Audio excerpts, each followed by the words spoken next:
कहा जाता है कि हिंदुस्तान की सतह हिमालय से चलती है।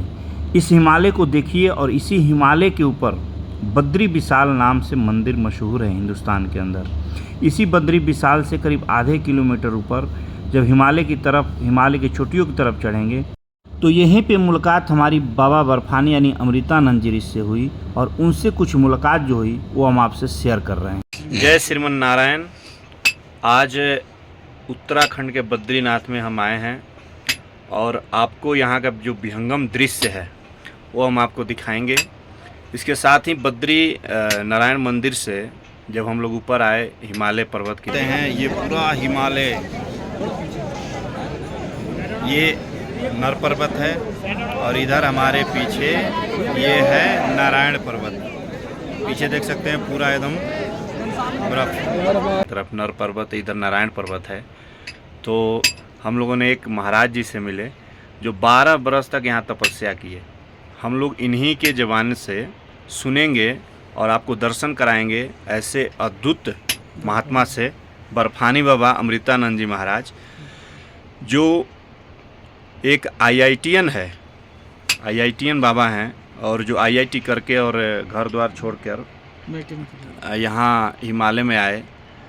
आप इनका दर्शन कीजिए पहले तो। जय श्रीमन नारायण। जय बद्री विशाल। बाबा आप कब आए थे यहाँ पे महाराज जी? देखिए, यहाँ मैं बद्रीनाथ में 2004 में आया हूँ और जब से आए हैं हम यहीं बद्रीनाथ में ही निवास कर रहे हैं। ये हमारी छोटी सी गुफा है, दिखाइए। अभी थोड़ा सा काम चल रहा है। इसी गुफा में आपने शुरुआत किया? हाँ, इसी गुफा, ये जब खाली था तो इसी गुफा में हम आए और 12 साल कंटिन्यू इसी गुफा में हमने साधना रत रहे। 12 महीने, 12 साल कंटिन्यू बद्रीनाथ धाम में। जैसे 6 महीना बंद हो जाता है कपाट शीतकालीन के लिए और 6 महीना खुला रहता है भक्तों के दर्शन के लिए, उस दौरान भी हमने यहाँ पे साधना रत रहे और अभी तक हमारा रहते हुए 20 साल हो गए। और उस समय बंद के दौरान पूरी व्यवस्था के साथ और प्रशासन से अनुमति लेकर के रहना पड़ता है, क्योंकि यहाँ बिजली, पानी, नेटवर्क सब कट कर दिए जाते हैं।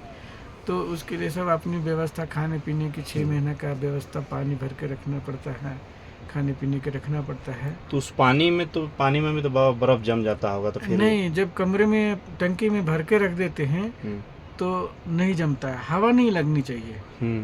तो कमरे में हवा नहीं लगती है तो उसमें थोड़ा 2-4 इंच जम जाती है ऊपर, उसको तोड़ करके निकाल करके अपना। जैसा कि हम आपको बताएं कि 12 वर्षों तक लगातार जब कपाट बंद भी हो जाता था तब भी यहाँ पे बाबा जी रहते थे।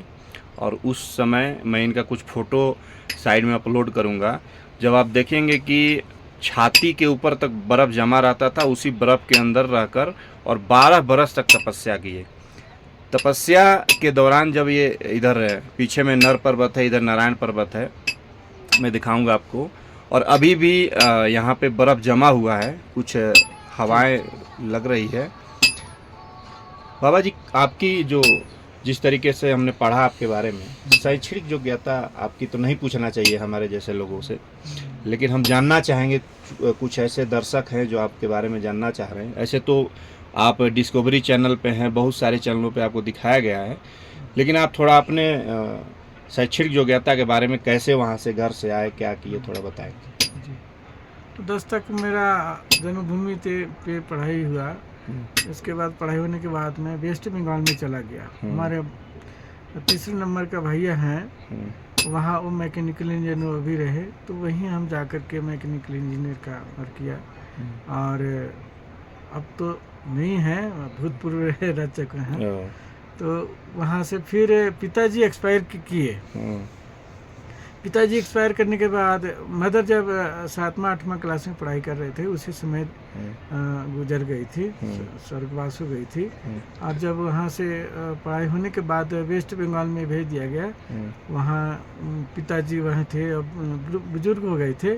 जब पिताजी एक्सपायर किए तब मन में बैराग हुआ।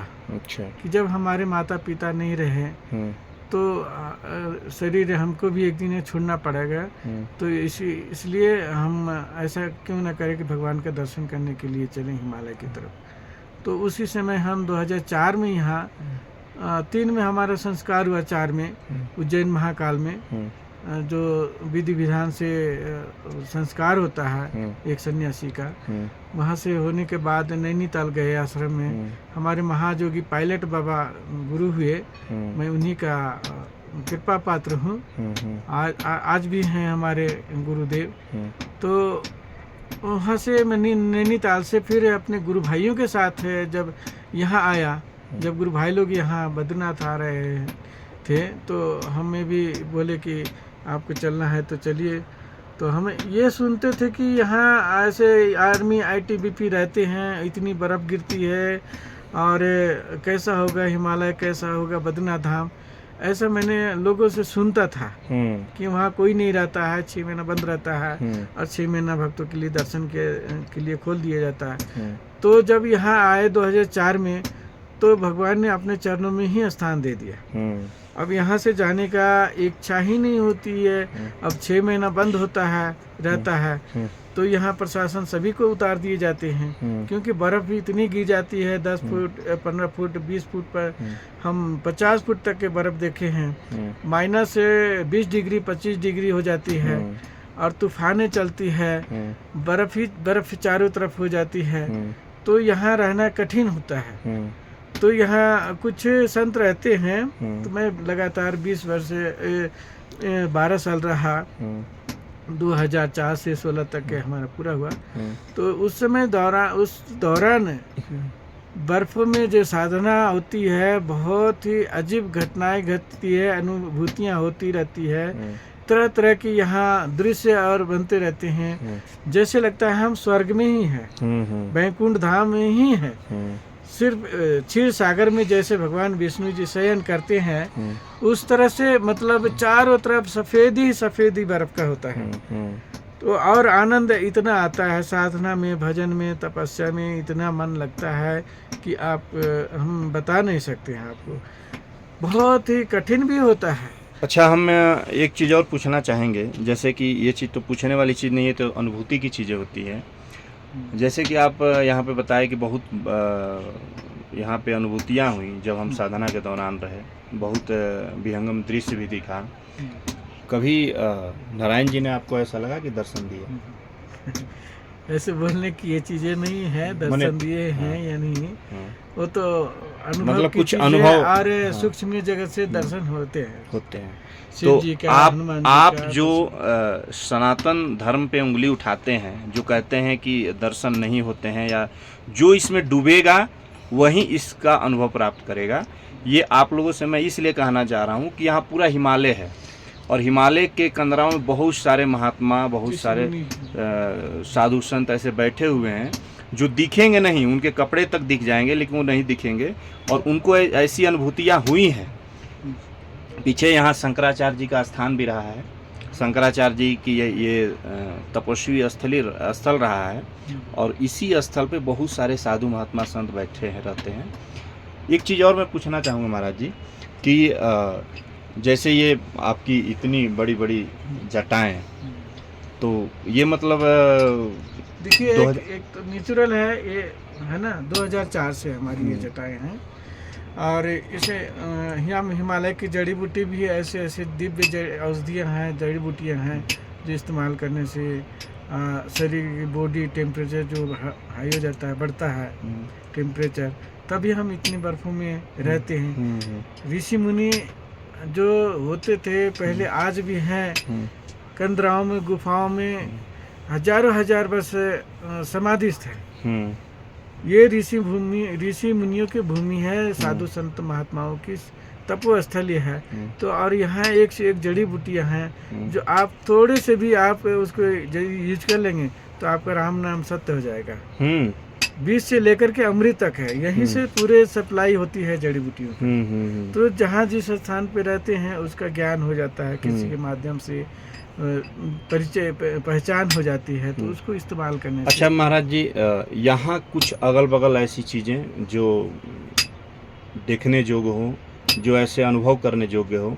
जैसे कि कुछ आपसे हम अभी बात ही कर रहे थे तो सरस्वती जी के बारे में यहाँ पता चला, सरस्वती नदी, हाँ देखिए, सरस्वती देवी के बारे में, तो उनका क्या थोड़ा महात्म्य कथा है, उनके बारे में थोड़ा बताएं, और कितनी दूरी पे है यहाँ से?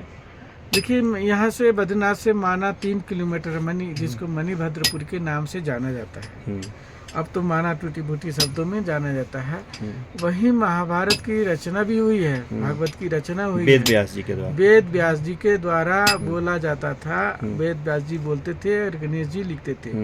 तो वहाँ मंदिर से 3 किलोमीटर दूरी पे माना, जहाँ व्यास गुफा, गणेश गुफा, भीम पुल, सरस्वती नदी है वहाँ। और एक पूरे भारत में ही सरस्वती जी का दर्शन मात्र एक हिमालय में, यही माना में ही होती है, मणिभद्रपुरी के में इसके बाद वहाँ से वो विलुप्त हो गई हैं। और थोड़ी दूर पे आप 500 मीटर की दूरी पे आपका वो सरस्वती जी लुप्त हो जाती है। तो वहाँ दिखता है धारा उनका? हाँ, धारा स्पष्ट दिखती है, लेकिन बहुत गहराई है। गहराई इसलिए है कि वो पाताल लोक से जा रही है। क्योंकि व्यास जी जो थे कि उस समय बहुत शोर हो रहा था, तो गणेश जी बोले थे कि यदि आप लिखते समय हमारी लेखनी रुक जाएगी तो रुक जाएगी, नहीं तो इसके बाद वहीं रुक डिस्टर्ब नहीं होना चाहिए। उसके बाद वहीं रुक जाएगा, हम फिर आगे नहीं लिख पाएंगे। हाँ, तो सरस्वती जी का शोर आ रहा था, तो उन्होंने व्यास जी बोला कि आप सरस्वती शांत होकर जाओ। तो शांत नहीं हुई, तो वो उन्होंने श्राप दिया कि जाओ तुम पाताल लोक में जाओ। तो आप जा करके आप कभी जाए माना तो देखेंगे कि आप कितनी गहराई है पाताल लोक से, बहुत ही गहराई है, फिर भी आवाज आती है। तो वहाँ कोई भी जाए तो सरस्वती जी का जल लेकर के जरूर आए। और जो मंद बुद्धि हैं बच्चे, पढ़ने में जिसको नहीं समझ में आता है, पढ़ने में दिमाग नहीं लगता है, कमजोर बुद्धि के हैं, तो सरस्वती जी का जल का मतलब आप उसको दे सकते हैं, पिला सकते हैं, तो माँ सरस्वती जी का कृपा होगी। तो आप कभी भी जाएं, दर्शन करें। ये सब दर्शनीय स्थल है। इधर चरण पादुका है 1-1.5 किलोमीटर यहाँ से बद्रीनाथ से। वो भगवान का चरण चिन्ह है, एक पत्थर पे, एक पत्थर पे चरण चिन्ह भगवान नारायण का। हाँ, भगवान नारायण का। तो वो सब दर्शन करने तो जाते हैं। भगवान नारायण का चरण पादुका है, तो उसका कुछ चरण पादुका वही है, जब सहस्त्रबाहों से युद्ध कर रहे थे भगवान, तो यहाँ से आना जाना रहा। नीलकंठ भगवान का दर्शन करने है, और युद्ध के समय दौरान में उस एक शिला पे अब भगवान का चरण चिन्ह का छाप पड़ गया है, तो उसको दर्शन करने जाते हैं। भगवान का चरण चिन्ह है। शेष नेत्र है, माना रोड की तरफ है। इसके बाद बामनी गांव है। बामनी गांव में नंदा देवी है, और लीला ढोंगी करके हैं, जहाँ भगवान ने बालक के रूप में आए थे। ये सब दर्शनीय स्थल है। उर्वशी पर्वत है, उर्वशी, ऋषि गंगा है, ये सब दर्शनीय स्थल है। और नीलकंठ का दर्शन, उस चोटी है, बर्फ की ही चोटी है, जो दर्शन होते हैं जब मौसम साफ रहता है, बादल नहीं रहते हैं, तो दर्शन किसी किसी का होता है, सौभाग्यशाली को ही होता है। सब समय वो दर्शनीय हो पाता है। नीलकंठ महादेव, नीलकंठ है। अलकनंदा है, अलकापुर। ये नीलकंठ महादेव मंदिर तो वहाँ भी कहा जाता है, ऋषिकेश में है, वो अलग है। लेकिन यहाँ के जो है ये ओरिजिनल है, यही है, पर्वत के रूप में है। अच्छा अच्छा। वो उसके ऊपर चोटी है। और ओम आकार का भी वो आपका दर्शन गौर से देखेंगे तो ओम का आकार का दर्शन होते हैं। अच्छा, उसमें पहाड़ के ऊपर ओम ऐसा? हाँ, बर्फ में ही, पहाड़ में बर्फ में ही आपको ओम का आकार का दर्शन आप गौर से देखेंगे, दर्शन करेंगे तो आपको दर्शन हो जाएंगे। इसीलिए कहा जाता है कि ये पूरा जो क्षेत्र है देवभूमि है, जहाँ देवताओं का वास है, जहाँ ऋषि महर्षियों का वास है, जहाँ साधु संतों का वास है। और इसीलिए कहा जाता है कि हिंदुस्तान की सतह हिमालय से चलती है, और हिंदुस्तान का जो रक्षा जो करता है वो हिमालय करता है।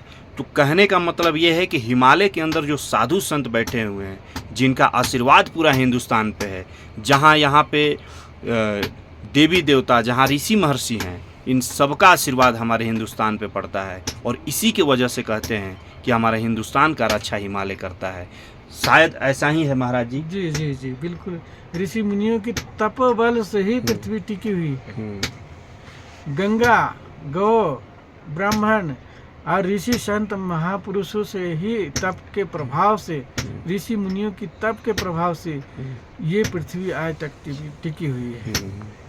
क्योंकि ये हिमालय है, यहाँ हिमालय में देवी देवता यक्ष किन्नर गंधर्व सभी विराजमान हैं। नारद जी हैं, देवर्षि हैं, हाँ गरुड़ जी हैं, कुबेर जी हैं, घंटाकर्णी जी हैं, जो क्षेत्रपाल माने गए हैं। यहाँ बद्रीनाथ में जो भी आता है घंटाकर्णी के आज्ञा से ही होता है, और जो भी निवास करता है यहाँ घंटाकर्णी के ही आज्ञा से यहाँ निवास करता है। तो घंटाकर्णी जी के हमारे साथ साथ है। ऐसे किसी ने बताया कि आप घंटाकर्णी जी का असीम कृपा है जो इतना वर्षों से, और नारायण की असीम कृपा है जो यहाँ आप इतना वर्षों से रह करके उनके चरणों में और साधनारत हैं, तपस्यारत हैं। अच्छा, कुछ बद्रीनाथ जी के बारे में हम जानना चाहेंगे कि बद्री विशाल जी यहाँ माने कैसे स्थापित हुए, किसने स्थापित किया, और इनकी थोड़ी कुछ जो इतिहास है इसके बारे में हम आपसे जानना चाहेंगे। देखिए, बद्री विशाल जी का जो स्थापना हुई है शंकराचार्य जी के द्वारा किया गया है। जब शंकराचार्य जी पैदल आ रहे थे तो जोशी मठ आए तो उनको ज्योति का दर्शन हुआ। बद्रीनाथ से 45 किलोमीटर 45 किलोमीटर बैक साइड में ही है जोशी मठ। हाँ, जोशी मठ। इसके बाद वहाँ ज्योति का दर्शन हुआ भगवान शंकराचार्य जी को। फिर वहाँ से आगे बढ़े तो पांडुकेश्वर है गांव, जहाँ पांडवों ने बनाया है मंदिर। इसके बाद पांडुकेश्वर में किनका मंदिर है महाराज? ये जोगबद्री के नाम से जाना जाता है, शिव जी का है।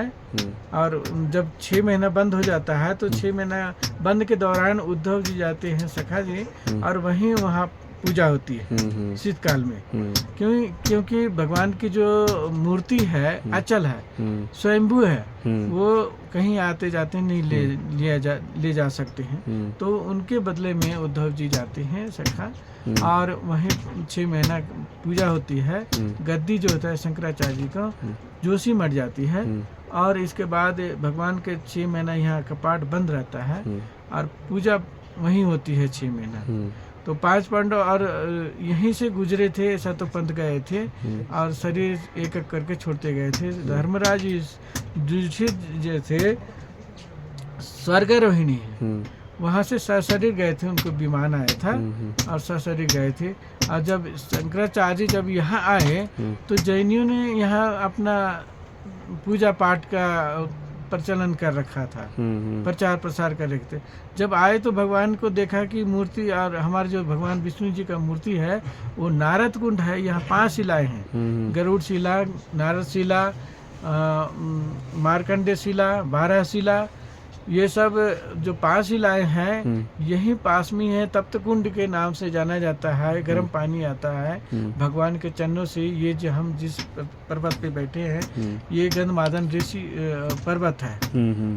आज भी हनुमान जी भी यहाँ विराजते हैं। तो जब यहाँ आए शंकराचार्य तो देखा कि नारद कुंड में मूर्ति को फेंक दिया गया, तो वो दिव्य दृष्टि दिखा तो वो नारद कुंड से जब निकाल रहे हैं मूर्ति तो खंडित निकल रहा है। कई बार वो कोशिश की कि साबुत मतलब अच्छा निकले, मूर्ति खंडित ना हो। तो उनको फिर जिद ऐसे कर रहे थे, बार बार जा रहे थे, निकाल रहे थे मूर्ति। तो उनको आकाशवाणी की, शंकर तुम इसी मूर्ति को स्थापना करो। तो जब भविष्यवाणी हुई तो उन्होंने उसी मूर्ति को, जो स्वयंभू मूर्ति थी, स्थापना किया गया। और फिर तब से भगवान बद्री विशाल जी यहाँ विराजमान हुए। आज भी तप रूप में भक्तों के कल्याण हेतु आज भी तपस्या में रत हैं भगवान। और जो भी सच्चे दिल से, सच्चे मन से, श्रद्धा से, भाव से आते हैं और जो भी याचना करते हैं सभी मनोकामनाएं पूर्ण होती है। तो जय बद्री विशाल, आप लोगों को मैंने बहुत गूढ़ रहस्य ऐसा बताया जो बहुत आप लोगों के जानने की चीज़ें थी, जानने के लिए योग्य बातें थी। अभी नीचे में ही जिस तरह के महाराज जी ने कहा कि गर्म कुंड है और उसमें हम लोग भी अभी नहाए हैं। इतना गर्म पानी जैसे खलता हुआ पानी है, और चारों तरफ यहाँ देख सकते हैं कि 16 डिग्री 14 डिग्री 12 डिग्री टेम्परेचर है। उस 12 डिग्री टेम्परेचर में यहाँ पे जो पानी है वो खोल रहा है, खोलता हुआ निकल रहा है। वो कहाँ से निकल रहा है अभी तक किसी को पता नहीं है। ऐसा कहा जाता है भगवान बद्रीनाथ जी के चरणों से वो पानी निकलता है। उसमें हम लोग ने नहाए, इसके बाद बद्री विशाल जी का दर्शन किए, ऊपर बाबा जी की कुटिया में हम लोग आए। आपको जो भी चीज़ें था यहाँ के बारे में, यहाँ के अगल बगल जो भी सिद्ध पीठ था उसके बारे में हमने आपको बताया। आगे और भी आपको बताते रहेंगे। तब तक के लिए जय बद्री विशाल, जय श्रीमन्नारायण।